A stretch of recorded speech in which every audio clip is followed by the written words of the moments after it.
For more than 2 decades, we've been educating our listeners about financial topics that are most important to you. Do you have enough money to retire? How will you keep from running out of money? What's your plan for managing market risk? What about taxes, inflation, and health care? Each week, we talk with an advisor at Lucia Capital Group about these issues and more. This is Managing Your Financial Future. Yeah, we are managing your financial future. Thanks so much. Welcome back to the program. Episode 2 of whatever season this is. I don't know. Professor Plum. Summer season. The summer season. That's right. It's the middle of summer now, isn't it?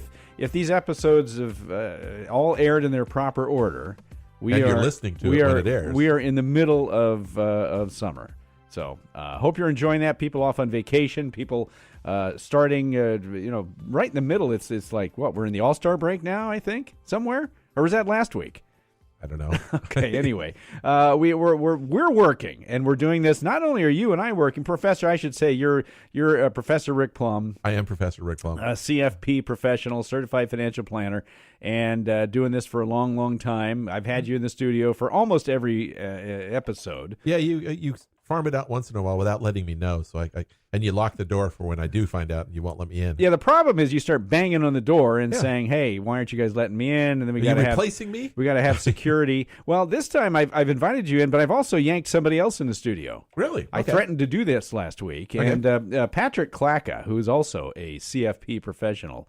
I've asked him to he was walking by the studio, and I flagged him down. Okay. Patrick, welcome to the show. Thank you so much, John. Appreciate it. Well, thank you for doing this. You know, it can be hard to get other advisors on the show because these guys are kind of nerdy, in many cases. Yeah, thanks.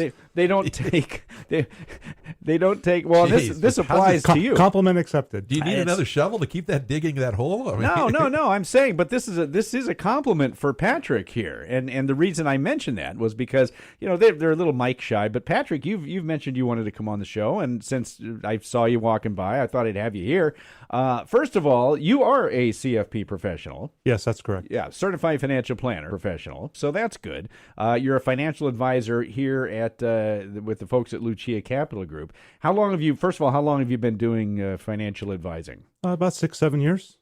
All right, 6-7 years. That's a good amount of time. You've put in a lot of hours, but the reason I wanted you to talk here today for just a few minutes, I won't keep you a long time, but you have an interesting background, and I wanted to sort of get into that for a little bit, and I had a few questions for you. So you have not been a financial advisor your entire life. You had a whole other career before this. That's correct. Yeah, this is a second career for me. What was your original career? So in my first life, I was a software developer, software engineer. Spent a little over 20 years in that industry. Wow, 20 years as a software developer. Well, we'll just call you an engineer because that's kind of what you were. Perfect, yeah. Yeah. I associate with engineers. Yeah, which it takes a certain kind, Professor Plum, I would say, to associate with them. I've got a family full of engineers. I mean, it's a different personality trait in many cases. They look at a problem and they want to solve it. Well, yeah, and which I think in many ways lends itself very well to the financial services industry, which we'll get into in just a second. So tell me about your journey from, Patrick, from engineer, software developer, whatever, to financial planning. What's the story behind this? Well, thank you. Well, it started mostly because I wanted to take care of my family. We spent a lot of nights talking about how we were going to retire, how we were going to take care of ourselves, what we were going to do for our kids. Right. And as an engineer, the first thing I wanted to do was solve the problem, right? And do it myself. No problem. So I started studying, and I started learning about what the factors were to investing. And, I just started reading more and more and more. I got more interested in it. I started finding out ways that I could do better with my taxes, depending on where I put my money. And I started sharing this information with others, and one thing led to another. And I was like, well, maybe I could do this professionally. So I went and I got my financial advising. You went to all the school. You did the tests. I did and all that this stuff. Yeah. I got the credentials, and I was able to change over and start doing this full time. And it's been wonderful. So was it a gradual process that brought you from the engineering field? I mean, were you enjoying, or were you not enjoying engineering, or you just thought you had a better future in when you can, or enjoyed it more, or enjoy it more? Yeah, I think it's more about when you find that you have something else that you're ready to start doing. Sure. Right. Oh, yeah. And I know it's a little hard to explain, but I was ready to be retired from engineering. Yeah. In fact, I often say that I'm a retiring or that I'm a recovering engineer. Yes. Recovering engineer. Yeah, I know. I can't even read my own bio here. Well, we don't make you do these right brain things. It's the left brain stuff. Sure. that we're interested in. Just give me a math problem and I'll take care of it. But well, yeah. It's quite a journey. And just a little while here before I had you on the show, I thought, well, how common is this? For people to go from an engineer to financial advising? And well, it's not that common. There have been people who have done it. And they've all kind of said the same thing. They said, well, I like working with numbers and I do all that kind of stuff, but they said they kind of were stagnating a little bit. Mm-hmm. And they thought, well, how can I expand this more than what I'm doing here, developing software for other people? Maybe I can put this to good use, not just for myself, but for others. And that's really what a financial advisor does in many respects, right? Right. Yeah, my goal here was to help people. Right. I'm here as a mission. Yeah. And as a passion. It's not because it's, something that fills my day up. It keeps me busy, right? Oh, not like me, huh? Yeah. Is that a shot at me? Yeah. No. Well, that's true. I'll leave that alone. Engineers often, and I realize this is kind of a cliche, I suppose, for engineers, but the ones that I've known generally keep to themselves. They work on projects by themselves. They have people above them who keep an eye on them, and sometimes they oversee others. But for the most part, they generally work by themselves, and they know what they want to do, and they have a project and they try to complete it. Now, as a financial advisor, you got to sit across the desk from people. You got to be a people person now. Yeah, and this is going to put. I really don't want to put all engineers in one box. I'm kind of doing that. But was that a problem for you at all? Were you a people person as well before you became a financial advisor, or did you have to develop that? I would say that people are an acquired skill and taste. In some ways. It's challenging to, break the mold of being an engineer and being introverted and going to have out and talk to people and true, make conversation, look them in the eye instead of at their shoes. You've heard the joke, right? What's the difference between an introverted engineer and an extroverted engineer? No. An introverted engineer looks at their own shoes. And the extroverted engineer looks at your shoes. Look at that, an engineering joke. Yeah. Wow. Yeah. Where's that rim shot when I need it? But I suppose that's true. And here's the thing too, Patrick, and you can comment on this, but engineers of course deal with numbers, math. They make projections about things. They're able to take one number, change a number here, and by changing a number here, I can kind of manipulate this over here, by doing this is what happens. And financial advisors tend to do the same things. Professor, you've seen this, right? Well, we use a lot of the same processes, obviously different math than what an engineer would be doing, or different. Yeah. But it's identifying a problem, looking at the big picture and sorting out the small details to make that picture evolve in a manner that you want it to be evolving in, so that you can create what the vision that you want to see there and have it work. Well, you don't want to build a bridge and say, oh, that's a pretty bridge, but it falls apart if you drive a car over it. You want to build something that is going to work for the problem, for the process, for what you're trying to accomplish. And engineers do that. When you change a number here is taxes, if we do this over here, here's what your tax bill could be. And that's the kind of thing. But now, financial advisors, Patrick, do this, of course, they do it, as Professor said, with different numbers. But as I kind of alluded to a little bit ago, when you're in the financial advising business, there's kind of an emotional component, a human component, where sometimes doing the right thing from a number standpoint isn't the right thing for the person who's sitting across the desk. Now, how do you deal with that as somebody who says, this is the best way from a number standpoint? Was that a problem for you when you got into financial advising? Oh, of course. Of course. Yeah. I mean, you could look at, I'll bring it back to engineering, right? Look at the set of requirements and you can say, this is what we're trying to accomplish. And then you can look at what the actual scenario is, right? I don't like debt. or, hey, I'm trying to retire early, or, I like my job even though I could go somewhere else and make more money. There's different factors that you have to consider, and the math is math, right? There's usually one or two answers that are correct. But when it comes to people, you just have to accept that there's going to be situations where you have to take and make considerations, right? And maybe the design is going to be a little bit different than it was, or it could be, nothing is going to be perfect, right? You can optimize, but you can't make things perfect, right? That's true. And as much as you want to, plan for something, a life event can happen. And you can... Yeah, life gets in the way of a lot of things. Yeah, it sure does, Well, it really does. We've talked before, Professor, where you said, just to pick an example, somebody who says, gee, I'd really like to not have a mortgage by the time I'm 65, and I'm 50 now, I'd like to get rid of this. And you say, well, you got a 3% mortgage in a 6.5% world. Why would you want to pay that off? It doesn't make sense from a numbers game. But they said they would say, look, I get it, but I just don't want to have this by the time I'm retired. Right. And that's a goal that we've set the goal now. Right. Okay, so how do we work towards that goal? So it goes against the numbers, Patrick, but at the same time, it's the human element that has to sort of override that. Would you agree? Yeah. I mean, you as a person, and our clients in particular, they want to be able to sleep at night. They want to go to bed knowing that they don't have to worry about things when they wake up. Or, in a worst case scenario, they don't. Right. And that's, like they don't wake up, you're exactly, saying. yeah. Oh, wow. Yeah. Wow. This took a dark turn. Well, we have to be prepared for that, too, because it does unfortunately happen. This is part of the planning process. It absolutely is a part of the planning process. So you enjoy what you do, obviously, because you get to manipulate numbers and look and see. As Professor Plum loves it. Professor, you do this all the time. I love making that picture work. What happens if I do this? How do I make this puzzle fit? Again, this fits right into the engineering portion of this, which is why I'm having it in here. I mean, I think he's going to have a run for his money now. Because I also like reading the tax code. Bring it on, baby. Bring your A game. Come on. Wow. Battle of the nerds. The guys with the propellers on their heads.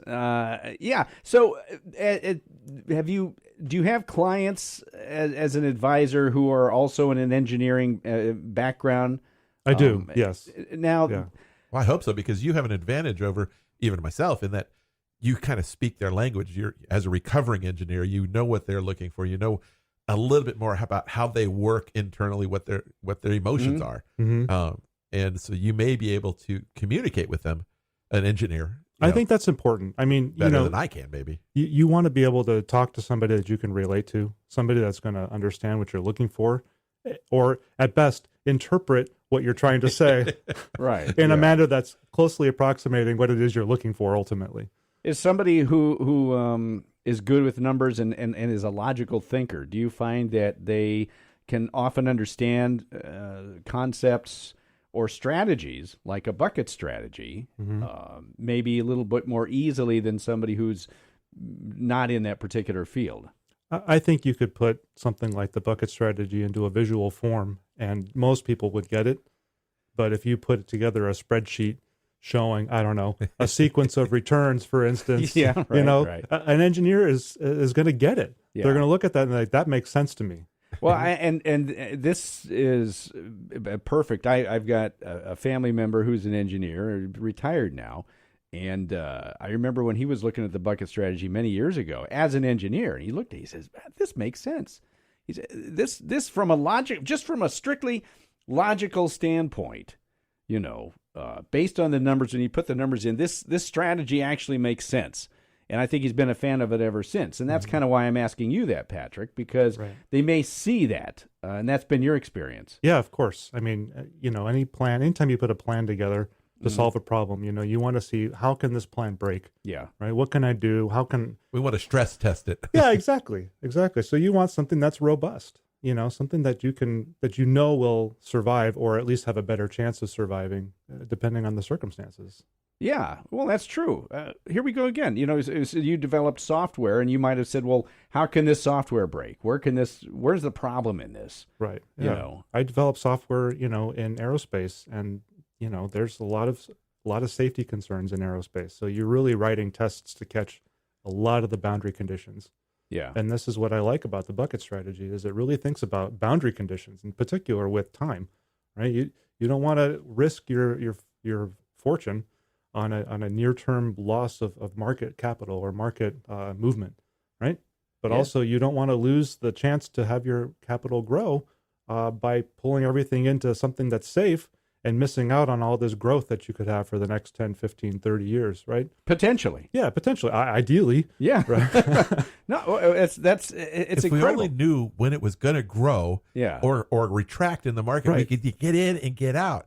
Or how long you need it. Yeah. That would be good to know too. But, these are things that we have to plan for. And there's some unknowns. And it makes engineers uncomfortable having unknowns, right? Yeah. This is...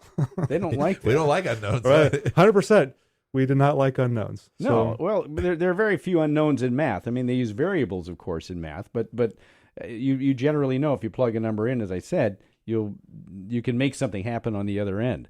Very quickly before I let you go here, you've talked to engineers. Do you find that they're more the do-it-yourself type, or are they more open when they talk to somebody like you to having somebody who understands numbers from a financial standpoint? What's been your experience with that? Engineers are probably the smartest people that I've met, right? They solve the problems that the world needs solved. Right. So they're going to look at retirement or finances in any other way that they can, right? Which is, we're going to solve this problem. So, most of the time I would find that engineers want to do it themselves. A lot of I don't want to say that no one can do it better than me, but no one understands what I'm looking for and understands my requirements better than me, right? This is as an engineer, you're saying. Correct. Yeah. So, so yes, it is somewhat of a challenge for engineers to go and ask for help because they know that they can do the job themselves. Problem being, what happens if you can't do the job? You're getting older. That's asking a lot of somebody, though. I mean, of yourself. You're an engineer. You spend your time doing the projects that you're working on, and then to say, well, I can do financial planning too because I'm a smart guy. But it's a whole new world. It's a whole different set of circumstances. It's not what they're used to working on. It's a lot of information out there that you have to consider, the taxes being one of them. Right. And understanding the tax code isn't as easy as just reading a few lines in the tax code. You have to see how it works and actually have hands-on experience in it. And that doesn't come overnight. Sure. And there's problems if you make mistakes. Yeah, there's consequences. Oh yeah, just like if I tried to go in and program software for an airplane or something, and if you work on the door sensor for Boeing, well, yeah, that would be an example. But yes, I need to know what the consequences are, and I may think I do, but I don't. So. Well, Patrick, thank you. I don't want to keep you. I know you got other stuff going on, but I appreciate the insight. I like the story here.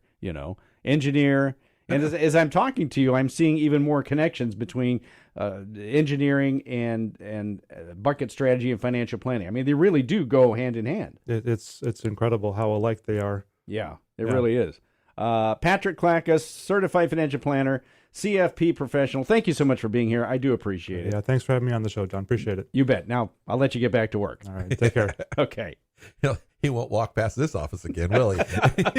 That's right. He's going to take the long way. The long way around. Yeah. I just think, though, going back to what he was saying, that engineers like to do it themselves, but one of the problems I see with people, whether it be engineers, teachers, other people that are very well educated, is when you start doing the process, you don't know what you don't know. There's a lot of information that, especially if you're trying to get your information just off the internet and things of that nature, well, that sounds kind of logical until you add some other information to it and say, well, these don't work together at all. But you don't know that you don't know that until it's maybe too late. That's true. You don't know what you don't know. Exactly. And so, unfortunately, I think it's very difficult. And I think it's difficult for engineers, as he said, to ask for help because they are highly educated, very smart people who are used to being able to break down a problem, find a solution, and solve that problem. But if you don't know the outside parameters that are going to affect the issue, how do you stress test something if you don't know what the stresses are? Yes. And so there's a lot of similarity in the way engineers work and financial planners work. We identify our problem, we create a solution, we stress test the solution with as many outside variables as we can come up with and determine. But even like the market, there are always some black swan events. Well, you can't plan. There are things you want to plan, but you can't predict what's going to happen. I've seen plans for retirement where everything is working perfectly, and then the retirees' kids are killed in a car crash or something, and now they are the guardians. They are responsible for raising the grandkids. And it's a completely different, something that was never envisioned. Well, but there are things you got to plan for. So, and speaking of planning, we've got a bucket strategy guide. It's all about planning, as we've said. For people who want to know more about how the bucket strategy works, you don't have to be an engineer to understand this stuff. I mean, you can be. It may help you. But we've got a bucket strategy guide. You can go to luciacap.com, LUCIACAP.com. In the little search area, the search bar up top, just type in bucket strategy. It'll be a PDF you can download for free. Read this. I would read this all the way through if I were you, but you don't have to. You can read at least the first couple of pages and understand how the bucket strategy works. You've read this, Professor Plum. You went over it, as a matter of fact. Many times, yes. Yes. You've checked it for accuracy to make sure that it's... But, it's not... It's not just any. I've seen things where online where they talk about a bucket strategy. You know, oh sure. Well, I'll tell you what. We're going to give you 3 years of 2 years is most common that I've seen. All right, 2 years. 2 years of bucket number one. 2 years of safe money, and then we'll put everything else in stocks, and then or some balanced or this or that, whatever it is. But I have rarely, in fact, I've never seen it done the way you can. The right way. The right way. I hesitate to say that because I don't know if they'll let me say that. But okay, what we believe is the right way. Go to luciacap.com, as I said. Read this guide and find out how we do the bucket strategy. It's the bucket strategy. All right, I'm going to put a little R with a circle around it right there. Because this is because there's so many variables to it. You can understand how the basic concept works. Then you get in, you meet with an advisor, and they will tell you. And they tailor it to you. Exactly, because everybody's situation is different. So again, go to luciacap.com and download it there. Very good piece. And you've also got an estate planning guide, too. We do? Yeah, that's same place. Just type in estate planning. You can download an estate planning guide. All these free things, It's all about education and making sure that you understand what you're trying to do, what you're doing, and how it's going to affect other things. It is, and we talk about bucket strategy all the time on this program, and I guess because we believe in it so much, but also because it's important to hammer home the fact that, things happen for reasons we can never predict. And I'm going to talk about, like, the stock market, for example. Well, the one thing we know about the stock market is it's volatile. It's volatile, but why does it continue to go up for 7-8 years in a row in some instances? And even when there's some bad news involved, it's some of those years, and then when there's no news, it starts to go down sometimes. Yeah, why did it go down? Why did the 2000.com bust happen in 2000? In why March, did it happen? What happened on the day before the .com bubble turned into a balloon bust? Well, yeah, and we can't point to any actual identifiable event that turned the tide of the market, that long-running bull market in the tech bubble. And then what happened, in the great financial reset? What happened in March of 2009 that signaled the end of it? If you listen to the news and watch the TV shows, the pundits and all that, they were talking about how this is going to be a long one. It's going to continue. Go to cash. And then all of a sudden it started recovering, and it recovered very nicely. Yeah. Obviously it took a little while to get back to where we had been when you drop 40+% over a year and a half or two. Well, there's what they call recency bias, and that's kind of what that is. Whatever is happening now is going to continue into the future. In fact, it's only going to get worse. Or conversely, whatever's happening now is only going to continue to get better. But even when we had those longer running than expected bull markets, if you are pulling money from a portfolio that is in the market, whether it be stock or bonds, there is the problem is it sometime during those years, there were some negative numbers in those years. It's just that we never got to a -20. Yeah. So we didn't end the bull market because we never went to a -20, but there was -18s, -17s. And all of a sudden, if we're taking money out during those down times, it does a couple of things. One is just from a purely financial standpoint, we're selling more shares than we may need to sell, or we should have sold to be able to get the return or the cash flow that we needed. The other thing isn't a pure math issue. It's an emotional issue. The market's down 15%. And I'm afraid, even though it's only been 2, 3, 4 months, recency bias, we're not looking now at the last 8 years and for a long time during that long bull market, it was like, when's it going to end? When's it going to end?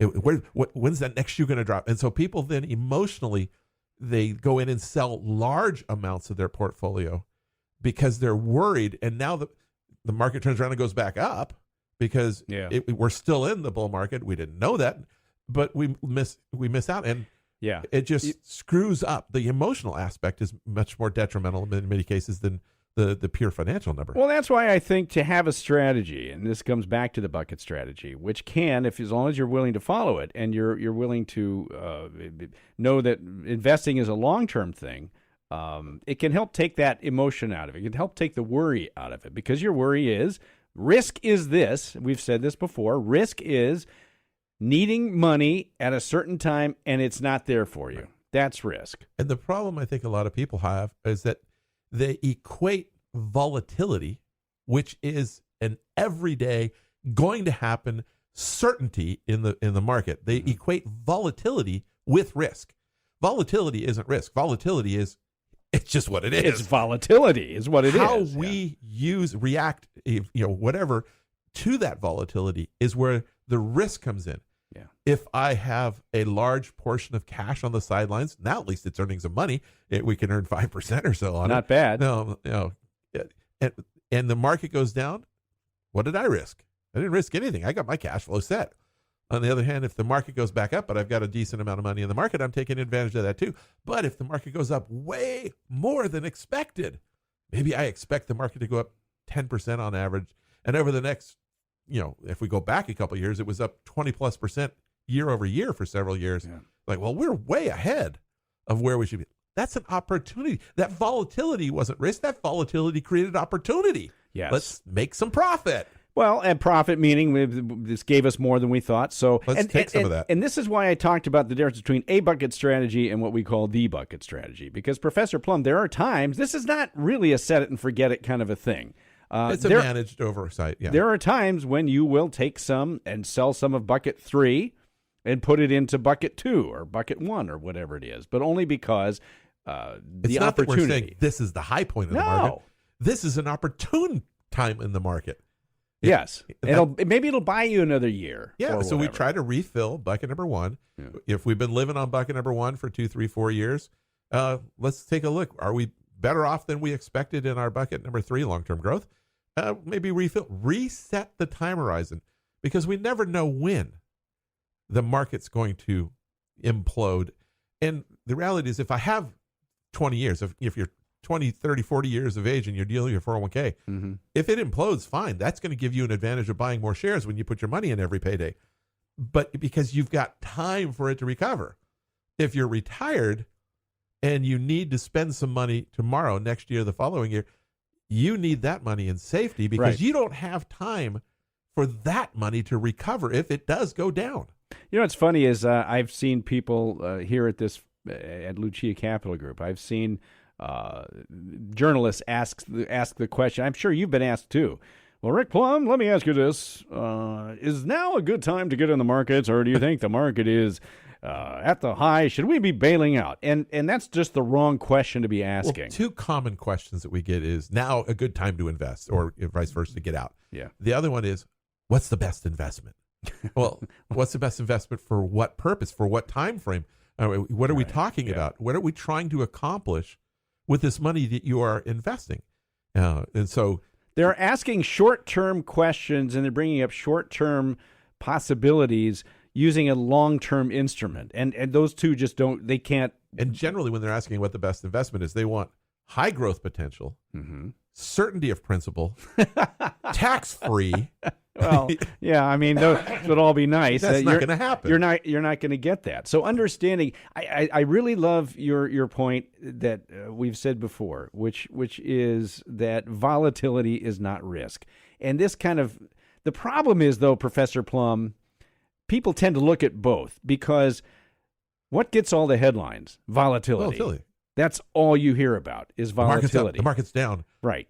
I mean, it's gauging the weather, over a long-term period. I just don't understand this. And this is why people, I think, tend to confuse it, because they're saying, oh, this is not good. Everybody's jumping out of the market. Oh, I got to jump out too. Well, in many cases, they let the market dictate what they should do in their financial life. Yeah. I don't like that aspect. I want my financial life to be a fairly stable, certain, predictable outcome. Yeah. And I don't want the market telling me what I can and cannot do tomorrow, next year, because in the short run, the market is not your friend. Now, in the long run, so far, it has always been your friend. Long run being defined as, at least better than 10 years, more closely related to 14, 15 years. Yes. But it's a matter of, that's not even a guarantee because we have no idea what the future holds, but it's always been that way.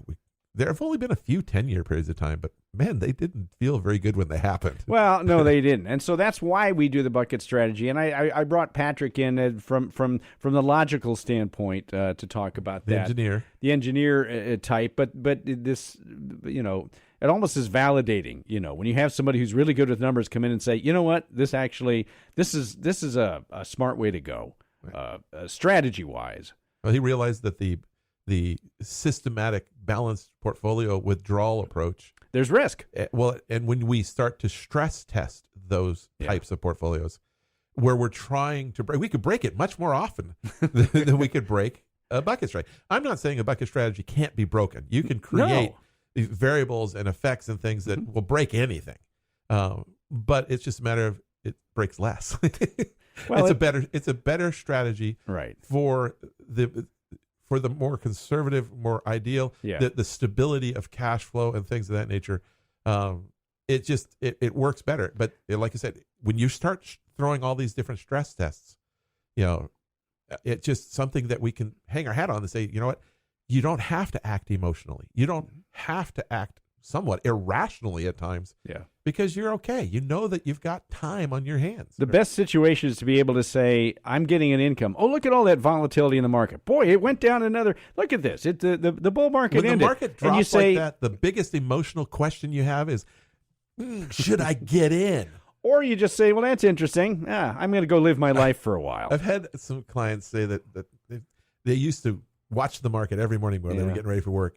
And then when they put their bucket together, they still watch the market, but their day is not affected quite the same way as it was before. And it's like, oh, that's interesting. Okay, what's for dinner? I'm going back to tennis or whatever. Exactly. All right. So again, if you want to know more, most people I think listening to this program know something about the bucket strategy. But if you'd like to know more, go to luciacap.com. I'll mention this one more time. Type in bucket strategy and download your guide. It's absolutely free, and it explains. It gets into some details too if you are interested in that kind of thing. My thanks to Patrick Klacka, CFP professional, for stopping in. It's always fun. I never know, especially with a guy who's a numbers person and all that stuff. Do they want to sit in front of a microphone and talk? You, Professor Plum, you've been doing this long enough where I think you're okay with it. But when I first started, 150 years ago or so, when they first created microphones, it was not the most comfortable thing in the world to do. No.